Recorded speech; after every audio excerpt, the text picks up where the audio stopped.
The last day of 2025 is here. Ohio State trying to make sure this is not the last game of its year. Welcome to The Beat, presented by the Waterworks. He is Jeremy Birmingham. I am Austin Ward. It is a Wednesday. It's New Year's Eve, but it's a Freaky Friday in terms of bold predictions. Tonight in AT&T Stadium, number 2 seeded Ohio State and number 10 Miami will battle in the Cotton Bowl Classic. It's finally here, Birm. The 90th Cotton Bowl Classic. It feels like the 90th straight year we've been here for this game, for Ohio State's attempt at repeating as the first national champion in school history. There's a lot at stake, a lot on the line, but mostly it's really just about this team coming out tonight and being themselves and not allowing themselves to get too wrapped up in what happened 3 weeks ago, 3.5 weeks ago against Indiana. 25 days ago. Finding itself, finding its rhythm. The gas pedal. Is the Buckeyes offense going to push the gas pedal? Is Ryan Day, as a play caller, going to be able to regain the magic he had 7-8 years ago in that role? There's a lot of things that can not even 7 or 8 years ago, 3 years ago in the college football playoff semifinal against Georgia. Ryan Day, is that guy still in there? I think he is. We're going to find out. I thought we were done with him once we got national championship winning Ryan Day, but there's a lot of different versions of him. He's taking in a team into this building against Miami that he's a 9.5 point favorite. Ohio State is a 9.5 point favorite. The over under is 40.5. So as we do on a Freaky Friday, which is actually a New Year's Eve, we start with the score prediction. 20 to $10. I think the Buckeyes will cover. I think you'll take the under.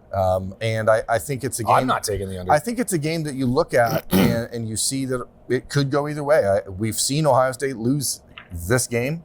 We saw the last 3 losses that Ohio State suffered. The last 2 losses Ohio State suffered, 3 of the last 4, they've scored less than 13 points. The loss to Missouri in this building 2 years ago, the loss to Michigan, the loss to Indiana. So you know that the Ohio State offense can be shut down if they allow themselves to be shut down, which I think is ultimately the issue. Like, do the Buckeyes, as I said, do they push the envelope? But I think they have enough talent on offense to put a couple touchdowns together against Miami. And I think the Ohio State defense is going to be a bigger problem than Carson Beck and the Hurricanes are ready for. 20 to $10. Yeah, I mean, when Ohio State loses, it does not tend to be a shoot. As I was saying over there in AT&T Stadium before they tested the game day equipment, did lose a shootout. They just don't tend to play in many of those anymore because the defense has risen to such a high level, historically great the Silver Bullets have been. I don't really see Miami being able to get into a back and forth, up and down the field competition with Ohio State. Matt Patricia's defense, the talent that is assembled for the Buckeyes is too great. And I don't really believe in Carson Beck with that high-level production. I think he's going to be pressured, and I think he'll make mistakes. And I find it difficult to believe that Ohio State won't have fixed enough things to score points and get over that 40.5 total for the game. So I think that Ohio State will win this game 31 to 10. Again, that's just barely getting there. I don't think that the offense is going to be unstoppable for Ohio State by any stretch of the imagination, but I do think that they're going to make enough plays. And I think, as we get into bold predictions, that they will be aided by a defensive score. So that's a little bit of a teaser, but kick us off. I think, just to round out your point, even if you go back to the Indiana game, Ohio State should have scored 28 points in that game. Well, yeah. And their offense was pretty bad, and they still should have had 28 points if they just take care of things inside the red zone. So you look at a team that has all the tools Ohio State has. The only team that shuts down Ohio State ultimately is the Buckeyes. Yeah. So I can see how you get to a 31 to 10 score. I'm not going to. I've had questions about the offense all year, so I'm going to start bold predictions with the defense, and that's this. For all the conversation about Miami's 7 sacks against Texas A&M, Ohio State giving up 5 sacks against Indiana, it seems like the perfect storm for the Hurricanes to come in and be a pressure monster. And I don't think it's going to happen. I think Ohio State's going to have more sacks against Carson Beck than the Hurricanes will have against Julian Sayin. Give me 4 Ohio State sacks on the day, 2 of them by Kenyatta Jackson against his hometown team, and 1 each for Sonny Styles and Caleb Downs. I think that this is a game where Ohio State is going to let loose its defensive stars, give them the freedom to do some things they haven't really been asked to do in the last month or two in order to cause that chaos for Carson Beck that you're talking about, because he is a guy that if he's pressured, is exceptionally mistake prone, and Ohio State is going to do everything they can to make that happen. So 4 sacks for Ohio State, 2 from Kenyatta, 1 from Sonny, 1 from Caleb, and the Buckeyes defense is what will bring them to the next round of the playoffs. I have had an unshakable feeling that this is going to be a Kenyatta Jackson game. It seems like you share that belief. And it's not just about what happened in the Big Ten championship game and the holding and the frustration and the mandate from Sonny Styles and Matt Patricia to him to just not let yourself be held. I expect that this game, with more eyeballs even on it, if that's even possible, considering how many people watch number 1 versus number 2, with maybe a different officiating crew from a different conference. Again, I don't know who that is at this point, but I don't imagine they're going to do as poor a job as the Big Ten crew did in Indianapolis at Lucas Oil Stadium. So Kenyatta is taking his game to another level, I think, and some of it is not reflected in the stat sheet. I kept thinking about this, and I mentioned it to him coming off the practice field a couple of weeks ago. It's like, how many times can I say to you, well, that's the best game of your career? And then in the moment, I say that, and then I go look at the stat sheet, and it's like, all these things were like assisted sacks that he set up for somebody else, and he wasn't getting credit for them. And I'm not trying to take them away from Marvell earlier in the year or Caden Curry getting them, but Caden McDonald, when that comes, he's collapsing the pocket. Kenyatta spills it into his lap.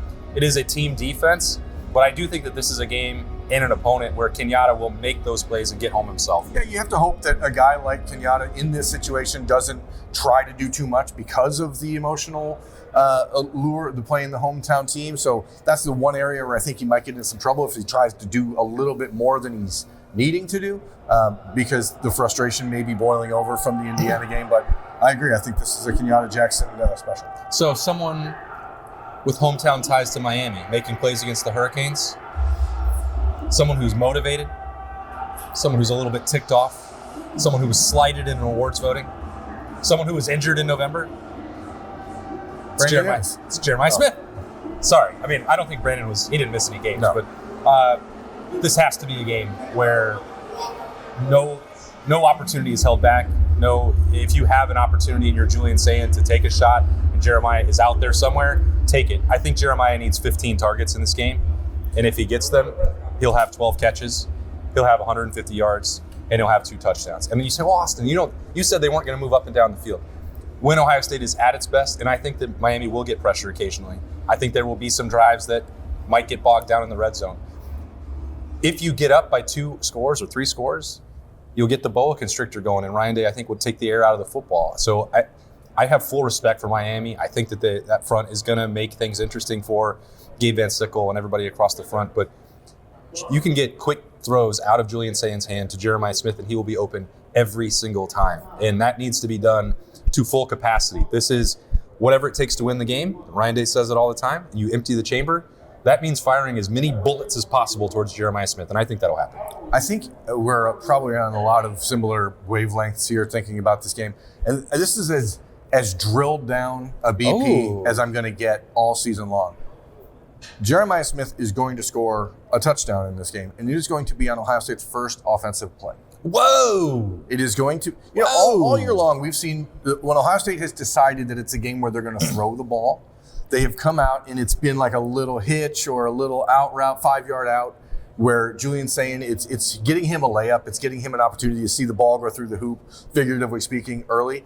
I think Miami will be aware of that, and I think it is the perfect time for a little stop and go, a little pump and go to Jeremiah Smith down the sideline for a big hitter. I'm going to say a 70-plus yard touchdown to Jeremiah Smith on Ohio State's first offensive play. Well, if you're going to drill down, don't you just assume that the opening kickoff is going to be a touchback? So, well, okay, so let's go 75 on play 1. You're right.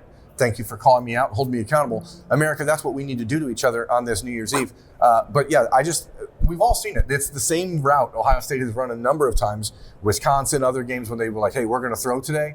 And I think that's going to be an opportunity to bait Miami into something that they're not expecting. Television's Adam King is behind the camera. He reacted by writing "whoa" onto his phone. If Adam, if you could get Santa to give your bold prediction, that was the only way I was able to communicate with him on Monday during Bowl Week as he lost his voice. Yeah, I know. You said Julian saying, and if you're going to come just make those gestures here. You can't talk. You don't need a microphone. Adam lost his voice. Julian saying we'll run for more than 10 yards in this game for a touchdown. Do what you were doing over there. You were doing this. That's Julian saying scrambling for 25 yards. I just want to say Austin and Birm welcomed me into this. I just have to say my voice. So, I told you, use your Santa talk to text that we were communicating with in the car on Monday night. you guys don't know this. These two are great gentlemen, aside from how good they are on their job. Okay, save your voice. Get out of here. Austin had to transport Adam around the city of Dallas to get him to an urgent I'm happy care to do so. on Monday evening. I would drive that man to hell and back. Yeah. And that's basically He what drives I me did. crazy. Bold prediction number 2. Before I do that, I must remind you of something that's very important, especially in this winter season. And it's to keep your home winter ready with the Waterworks and Hetter Energy Savings Plan. Get priority heating service, members-only savings, and continuous comfort all year long. Call today to schedule the Waterworks and Hetter 614-232-2222. They are a proud sponsor of Ohio State Athletics and very proud of what Jermaine Matthews is going to do. I've taken shots at Carson Beck. I even started the show by talking about how turnover prone he is. It's true. That's not just at Miami. That was at Georgia before this last season, which is part of the reason why the Bulldogs said, go on your way and we'll take Gunnar Stockton. We'll see if that was the right decision for the Bulldogs later on. But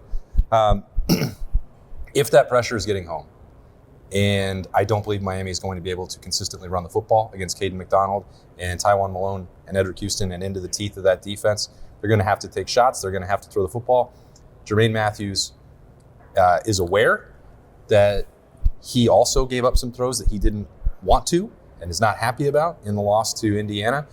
There are a lot of examples that we can find for these motivated, high-achieving Ohio State players who have something to prove and a bigger chip on their shoulder. I didn't know if that was possible for Jermaine to have a larger one, but he gives up one throw, he's going to be ticked off. You give up one touchdown and you lose the game, and it was the only touchdown that Indiana scores. I know he's going to be fired up for that. And if there's opportunities that come his way, which I expect there will be from Carson Beck, Jermaine will make the most of that. And Jermaine is going to take that interception back 65 yards for a touchdown. 65 yards. I mean, Jermaine is a player that has been really, really good all year, and you would absolutely hate for the way that his season is remembered for those 2 plays against Indiana. And, you know, that's fine. Like, sometimes as a corner, you get beat. That everyone knows that's part of the job. So for Jermaine Matthews, it is about getting out there, not allowing himself to get in his head. He was super upset after that Indiana game, and you know he's been working super hard since. So for Ohio State to win this game, they're going to need Jermaine Matthews. They're going to need Davis Nigmanosin, and they're going to need Lorenzo Styles. And that's, for me, where my third bold prediction goes, is to Lorenzo Styles. I think he is going to be Ohio State's leading tackler in this game. Okay. Because I know Miami is not like a big vertical team. They're gonna see what Indiana did and try to take some shots and get Lorenzo matched up in the slot where they can maybe try and hit some shots down the field. But ultimately, what Miami does is run the ball between the tackles, and they get the ball on the perimeter to Malachi Toney and their other athletes. And I think that's where Lorenzo Styles has excelled all year long. That is the strength of his game as a run stopper, as a guy who can come up and help in run support. And I just feel like this is an opportunity for Lorenzo to step up and make some plays, as he has all year long. Again, it's a guy who has been picked on because you have to pick on someone on the defense. If you're the opposing offense, you're going to look and see. It makes more sense to throw at him because in coverage he can be a little bit gettable.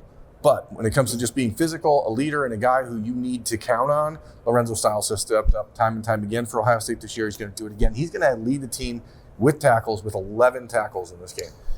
I don't know if I know we've mentioned it about a couple players, but Lorenzo Styles goes right into that bucket where he needed a month probably. I wanted to ask him about, he was available at the Woody Hayes Athletic Center before we left Columbus, and it just didn't come back around, which is fine, and I didn't see him on media day earlier this week, but like, how badly did Lorenzo Styles need that time for his shoulder?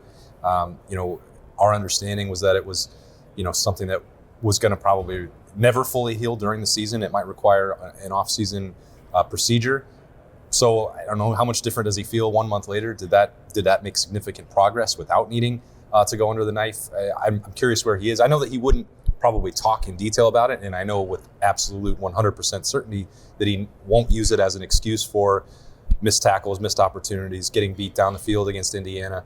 The pass interference call I thought was exceptionally bogus, but I don't need to talk about the officiating in that game any more than I already have.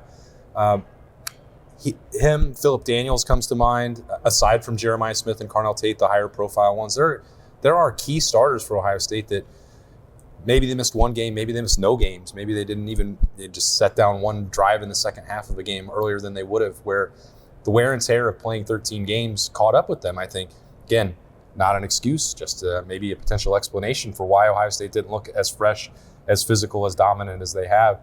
And that's not taking anything away from Indiana, but giving them 25 days to prepare Lorenzo Styles, a guy like Philip Daniels, even Tegra Shabola. Like, we didn't think that was going to happen, and it probably still won't on Wednesday night, but to get back to participating in practice and being doubtful, these guys are going to be as healthy as they've been in a long time, maybe since Texas. So that's not nothing. And the caveat here, obviously, is Lorenzo needs to protect himself, because if Ohio State wants to win a national championship, he's important. He's a piece that they're going to need through the rest of the playoffs. So hopefully he's able to find some ways to protect. Mark Fletcher is a big running back, big, powerful kid. Like, that's the type of player. You watched it in the Michigan game as a Jordan Marshall, who had been dealing with a very similar issue to Lorenzo Styles. Like, it's a lot harder to protect yourself as a running back than it is as a defensive back. So hopefully he can find a way to do that. And Devin Sanchez, even more hopefully, is a guy who can spell him and give him some opportunities to rest in this game. All right, so I've accounted for 3 of my 4 touchdowns. Mm-hmm. The 4th will be from Bo Jackson. It will be a red zone rushing touchdown. And what an easy, bold prediction. That's not bold at all. Here's what's bold, America. Listen up. There will be more snaps in the red zone in 12 personnel than in 13 or 14 combined. And then we can all rejoice. And if that is the case, it will be a happy new year for Ohio State, and they will be playing into 2026.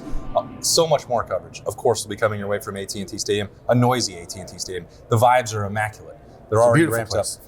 The place is great. It is great to be here every year, and I think as the Big Ten gets rid of as the CFP gets rid of conference affiliations and the Big Ten champion in the future no longer goes directly to the Rose Bowl, I'm starting to think that Ohio State's just going to be here at this time of year every single year. As Birm said, this is 3 in a row.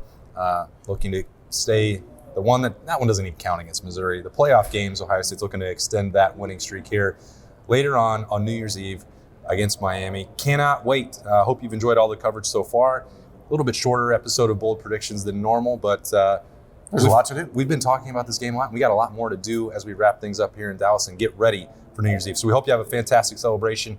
We'll have pregame keys in here before the game. If there's any more injury updates, availability reports, we'll cover all of that to get you set for the celebration at the Cotton Bowl. For Birm, I'm Austin Ward. Thanks so much for joining us. See ya.